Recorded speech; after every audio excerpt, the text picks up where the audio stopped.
Hey, Mama. So, you're here.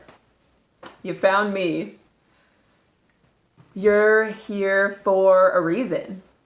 And it's probably because you woke up one day and looked around and went, oh my bleep, this cannot be my life.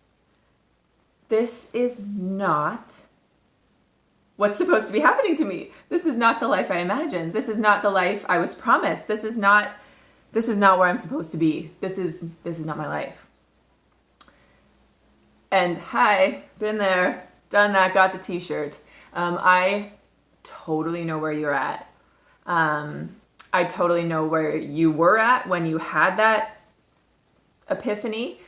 And I likely know in some stretch of the journey where you're at right now. I am a single mom to 2 little boys, and they're the loves of my life. They are 6 and 4. Their dad and I split up 3 years ago, almost, not quite 3 years ago. And the last 7 or so years have been pretty hard. I have dealt with a lot of things that I wouldn't wish on anyone, and I have just had to figure out how to deal with, to be honest. And then once we reached the point of like, I just realized I couldn't do it anymore. The lying had just gone way too far, and it needed to end. And regardless of how that looked and what that was going to look like and how I was going to survive it, like I hit my point. My limit had been reached. The straw that broke the camel's back had been on the camel's back. It was on my back. I was the camel. And I left, and we separated, and we did the whole thing. And 3 years later, I'm still standing, so that's a plus. But I've learned a lot of crap along the way, and I would love to be able to share with you, like, hi, I'm not a life coach. I'm not a counselor. I'm not a therapist.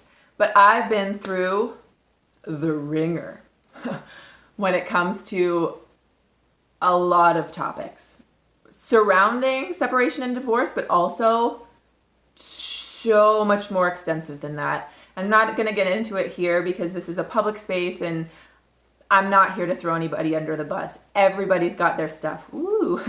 I'm here to give you a space and a course and some teachings to help you through all this stuff, because it sucks feeling like you're alone in it, and you're so not alone. The more I've come out of my shell and the more I've spoken about it out loud and the more I've vocalized what I've gone through to other people, the more clarity I've gotten on my own situation, and also just how I want to live my life. I don't want to live my life mad at him for all the things that he's done to me. I don't think he's a horrible person. I think a lot of things could have gone differently, but they didn't. And we're here. So, what are we going to do about it? This is where we are. This is where I've landed, and this is where you've landed. So, how can we make the absolute best of this situation and our lives moving forward so that we can learn how to stand strong, firmly on our own 2 feet?